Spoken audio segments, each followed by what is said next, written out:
Hello everyone. Welcome back. This is Fat Electrician, the most gangster politician ever.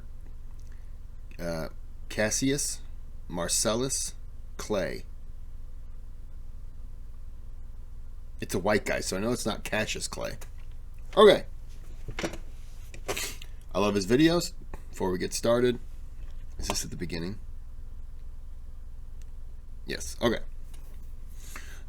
Before we get started, there's a thanks button on the channel. You can donate. You don't have to. You can make requests. It just takes a little bit of time to get to them. You can subscribe if my channel has videos that you find entertaining, or you sit around and go, ha, ha, ha. If you've done that, subscribe. If you don't want to, you don't want to do any of that, click the thumbs up. I greatly appreciate it. So let's find out about this gangster politician. It's a riveting story. It was really good. All right, we gotta go. I gotta tell the internet about the guy I named you after, okay? You gotta go hang out with Mom now. Today we're talking about the most gangster politician in American history, ladies and gentlemen, Cassius Marcellus Clay, aka the Lion of Whitehall. Whitehall being his family home that he grew up in Kentucky as the son of one of the richest slave owners in all of America. While going to college at Yale to become a lawyer, he would attend a speech from a famous abolitionist by the name of William Lloyd Garrison, and that speech would change the entire trajectory of Cassius Clay's life as well as American history. It is at that moment that Cassius Clay decided he was not only going to be quietly opposed to slavery, but that he was actively going to fight against it. He would be set down the path to become the most influential abolitionist of all time. Oh god, forgot to do the ad. Hold on. Sorry for bothering the video. Real quick, this video is brought to you by the biggest sponsor of the channel and my favorite sporting goods store, Shields. They've got over 30 retail locations across the United States and an even better online store that I'm going to have linked down below, and if you use my code, you're going to get free shipping. Thanks, Shields. If you don't know, at this point in time, there's basically two different camps you could fall into for being anti-slavery. You could be an abolitionist or an emancipationist. An emancipationist is somebody that wants to vote it out over time, over the next 5, 10, 20 years, versus an abolitionist, which is somebody that believes we need to end slavery right now, and they're willing to fight about it. And in the case of Cassius Clay, he was willing to fight anyone, anywhere, anytime. You see, Cassius Clay wasn't just some nobody punk kid that went off to college and decided that he didn't like slavery. This was the son of one of the wealthiest slave owners in all of America. So for him to come out and voice anti-slavery views was a huge deal, and it pissed off a lot of people. So, being that this was the 1820s, what do you do when you're pissed off? You challenge somebody to a duel. So needless to say, the young Cassius Clay found himself partaking in an awful lot of duels, and he never ever lost. So, obviously he's pretty good at it, and what do you do when you find something you're pretty good at? You want to keep doing it, right? Right. So Cassius Clay starts challenging anyone and everyone to a duel that dares to oppose him. It became common knowledge in his community that Cassius Clay would be willing to fight the wind if it blew from the west and he wanted it to blow from the east. This man went on a dueling rampage, so much so that by the time he graduated college, he was considered to be the deadliest duelist in all of North America. This guy was putting slave owners in the dirt like he was Johnny Appleseed planting fucking trees. He became known as the deadliest abolitionist of all time. So he graduates from college, goes back home as a lawyer. Shortly after that, his father passes away and leaves everything to Cassius Clay. Cassius Clay immediately frees all of his father's slaves, costing himself $40,000, which is roughly $2 million today. And then he even gives some of the slaves land and money on top of it, absolutely infuriating the pro-slavery people in Kentucky. So what do you do when half the local population hates your guts? You run for public office, and that's exactly what Cassius Clay did. He served in the Kentucky State Legislature from 1835 to 1841, and then finally lost his re-election, to which the pro-slavery crowd breathed a huge sigh of relief because they finally defeated Cassius Clay, or so they thought. Clay immediately starts traveling the country, giving amazing anti-slavery speeches, winning over hearts and minds, and this absolutely infuriates the pro-slavery people because they don't know how to stop him. You can't legally stop a guy from talking to people that want to listen to him, and they can't legally kill Cassius Clay in a duel because he's the best duelist on earth. What do? You've got to illegally kill him. The problem with that is they can't find a hitman that's dumb enough to think that they can take out Cassius Clay, so they have to go to the one crevice of the planet where they can find somebody truly insane enough to think that they can do this job. And that man's name was Sam Brown, an assassin from New Orleans. 1834, Russell Cave, Kentucky. Cassius Clay's finishing up one of his world famous speeches as he pulls out a burlap sack, reaches into the sack and pulls out a holy Bible and says, "For those those of you that believe in the laws of God, I make to you this argument against slavery, sets the Bible on the table, reaches back in the sack, pulls out a copy of the U.S. Constitution, and says, for those of you that believe in the laws of man, I present to you this argument against slavery, sets the Constitution down on the table, drops a burlap sack to the ground and says, for those of you that believe in neither the laws of God or man, I make to you this argument against slavery, as he pulls out both of his pistols and sets them on the table, which I think we can all agree is gangster as fuck. And at this moment, Sam Brown comes up on stage and shoots Cassius Clay point blank in the chest. Luckily, Cassius Clay never leaves home without his trusted Bowie knife, which resides inside of a metal sheath, and that metal sheath would catch Sam Brown's bullet, saving Cassius Clay's life, at which point Cassius Clay would draw his Bowie knife and charge Sam Brown. 6 of Sam Brown's friends in the audience tried to stop Cassius Clay. He would fight his way through all 6 of them, making his way to Sam Brown, promptly stabbing him in the chest, and then turning him into a Mr. Potato Head by cutting off his nose, lopping off his ear, and gouging out one of his eyes. Then the 6 men recovered and were able to peel Clay off.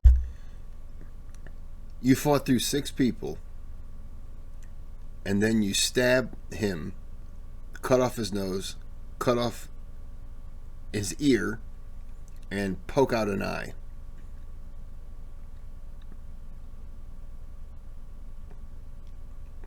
I mean, it's a real go-getter. It's dedication.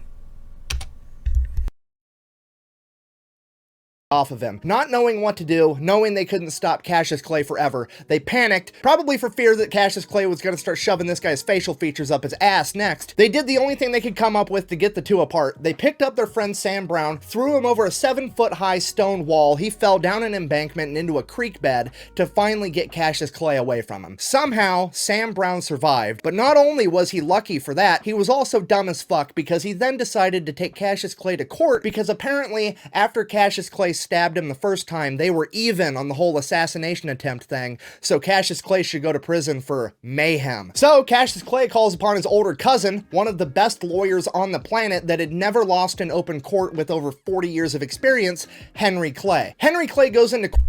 I was just about to say, when they said it was the 1820s, I knew Henry Clay was... I didn't think he would have had a son that age. So and then of course when he died, I was like, well, no, it's not Henry Clay. I'm thinking this. And then I just eliminated the whole Henry Clay thing from all this. But the Kentucky part is what stuck with me, because Henry Clay was from Kentucky. That's crazy. Court, and his entire defense for his cousin is, and I quote, "Your Honor, this is just standard behavior for a Kentuckian." And the judge is just like, "You're innocent. Free to go. That's it. Best court case ever." Literally walks in and just goes, "I thought this was America. Huh? Isn't this America? I'm sorry, I thought this was America." So after Cassius Clay was found innocent, Henry Clay decides that he's going to run for president, and Cassius is going to help him campaign. Cassius is going to tour the country, giving speeches, saying, hey, you know, vote for my cousin. Here's the rule with that. Henry Clay told him he's only allowed to tour the northern states because he's actually legitimately concerned that if he sends Cassius to the south, he's going to shoot so many fucking slave owners in duels that it could be considered voter fraud. So Henry Clay was also a slave owner. Is that ironic at all? Henry Clay ends up losing the presidential election, and Cassius moves on to his next life Henry Clay lost quite a few presidential elections, to be fair. Adventure, which is becoming an author and writing anti-slavery news articles. The problem with that was none of the newspapers were willing to publish him, so he says, fuck you, I'll start my own newspaper, The True American. Now, as I'm sure you can imagine, starting an anti-slavery newspaper in fucking Kentucky in 1845 was not very popular, and his business would receive death threats pretty much every day, some of which were written in blood. So Cassius Clay, in true Cassius Clay fashion, says, fuck it, I guess we're gonna fight about it. He then proceeds to up-armor his entire business and his printing office. He covers the entire front of the office in a large iron sheet. He installs several cannons down corridors, stocks the entire thing with loaded guns, and rigs it to explode. Here's the thing, he also doesn't expect his employees to fight to the death for him, so he installs an escape hatch and instructs them to escape if anything goes down, because he's gonna fight the entire mob by himself. How's he gonna do that? As soon as you walk in the only door to get into that printing office, you find yourself in a long, narrow corridor with iron on each side, just wide enough for a single man to get through. Cassius Clay is going to stand in that narrow corridor and fight the entire mob one man at a time. Literally the mentality of, if you have a problem, take a number, I'll kill you in a minute. This man recreated the entire battle of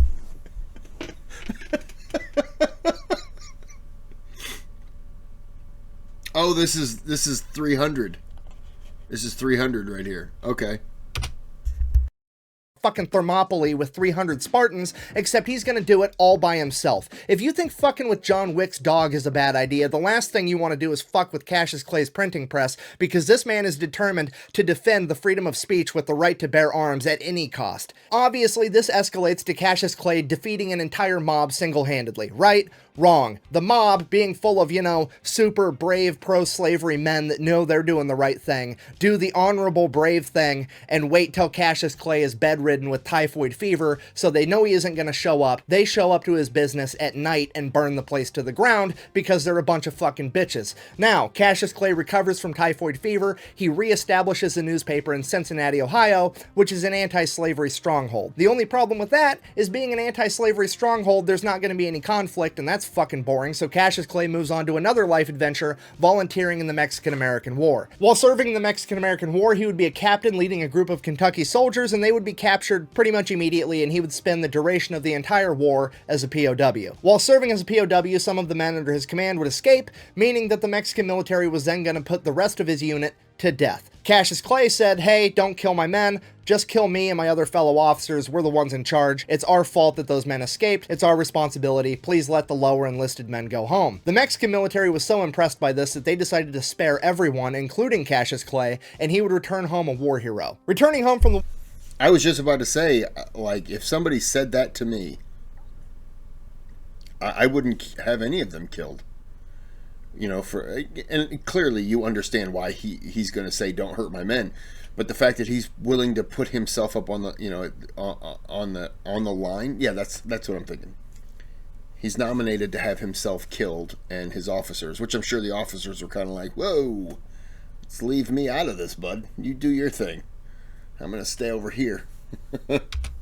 War in 1848, he didn't really know what to do, so he starts giving his famous speeches again, this time leveraging his newfound title as a war hero. So obviously it doesn't take long for him to piss everybody off. He faces yet another assassination attempt. This time 6 brothers from a wealthy slave-owning family show up, the Turner brothers. They show up with clubs and knives and guns, and they beat the living shit out of Cassius Clay with the clubs. They stabbed him multiple times. Cassius Clay whips out his trusted Bowie knife, starts opening up these brothers like they're fucking Amazon packages, making his way to the lead brother and stabbing him an excessive amount of times. We don't know how many times, but we do know it was a lifetime supply. Killing the lead brother, ending the assassination attempt, Cassius Clay would fall to the ground, nearly dead, and this would be the closest anybody ever came to actually killing Cassius Clay. When he was asked about it later on in life, all he said was, "I felt the utmost indignation," which translates to, "I was fucking annoyed." This man almost died from an assassination attempt, and he has the same attitude towards it that I have towards fucking fruit flies, okay? This dude is so metal, he deserves his own spot on the periodic table of elements. Cassius Clay then makes a full recovery from his injuries, starts giving his speeches again. 1853, he donates a large chunk of his land to John Fee, who uses it to found Berea College, the first co-educational and multiracial college in the South ever. Fast forward to 1860, Cassius Clay is giving speeches in Illinois, where he meets a politician by the name of Abraham Lincoln, and they get along great. Cassius Clay is then slotted to become Abraham Lincoln's vice president. However, he's a little bit too Cassius Clay to be an actual big-name politician like that, so they give the job to Hannibal Hamlin, and Cassius Clay becomes the ambassador to Russia. 1861 rolls around, the Civil War breaks out, Cassius Clay is in Russia. Cassius Clay not only convinces Russia to not side with the Confederates, but he convinces Russia to tell Great Britain and France that if they so much as recognize the Confederacy, Russia will go to war with them. And this was... And I've said this before, that during the war, Russia sent warships to guard America in case Britain or France were to come over. And Lincoln was like, "No, we don't need them here." Lincoln was thinking that if they did show up, then those countries did show up, then a war happens, and then it's somehow Lincoln's fault. So Lincoln was like, "I don't want them here," and he was pretty much told, "Nah, too late, they're here." And so they just stayed off the coast. I'm going to go back a little bit. A humongous so much as recognize the Confederacy, Russia will go to war with them. And this was a humongous step that nobody talks about in the winning of the Civil War. And it is 100% because of Cassius Clay. Fast forward to 1862, Abraham Lincoln wants to appoint Clay a major general in the Union Army. Cassius Clay publicly refuses the President of the United States, saying that he's not going to do it until the President signs the Emancipation Proclamation freeing the slaves of the South. Cassius Clay is literally the man that bullied Abraham Lincoln into prematurely signing the Emancipation Proclamation before he wanted to.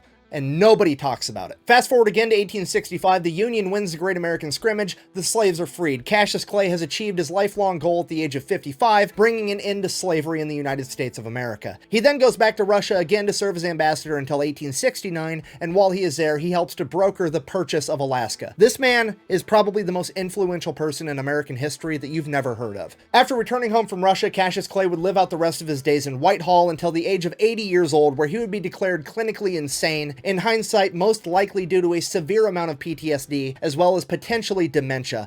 He didn't die from it, he lived on for quite a bit longer. He just picked up a new hobby of fucking with the local sheriff because he was crazy now. Over the course of the next decade, Clay and the sheriff would have multiple run-ins that would be concluded when the sheriff and 7 deputies were repelled from Whitehall when Clay utilized his home defense cannon that he had at the top of his stairwell. At that point, the local sheriff would inform the local judge he will not be returning to Whitehall to tangle with Cassius Clay anymore unless the judge was willing to dispatch an entire company of the local militia to accommodate him. Then in 1900, 2 men would break into Whitehall, and Cassius Clay at the age of 89 would manage to kill both of them, one by gunshot and one, yet again, with his trusted Bowie knife. Then in 1903, at the age of 92, Cassius Clay would die of natural causes, or as they called it back then, general exhaustion, which is the most gangster way on the planet to go out. Literally just, I'm tired now, peace. And then he left. I'm tired. Think I'll go home now. In conclusion, when it comes to famous historical household names, there's always another man or woman lurking behind the scenes in the shadows that's deemed too rough around the edges to be in the spotlight, yet they contribute just as much, if not more, to the movement. These men and women are willing to do horrific things for terrific reasons, and when it came to Abraham Lincoln and the abolition of slavery,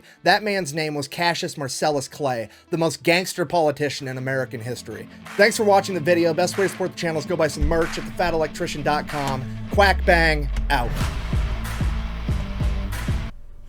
That was a crazy story. That was awesome, though.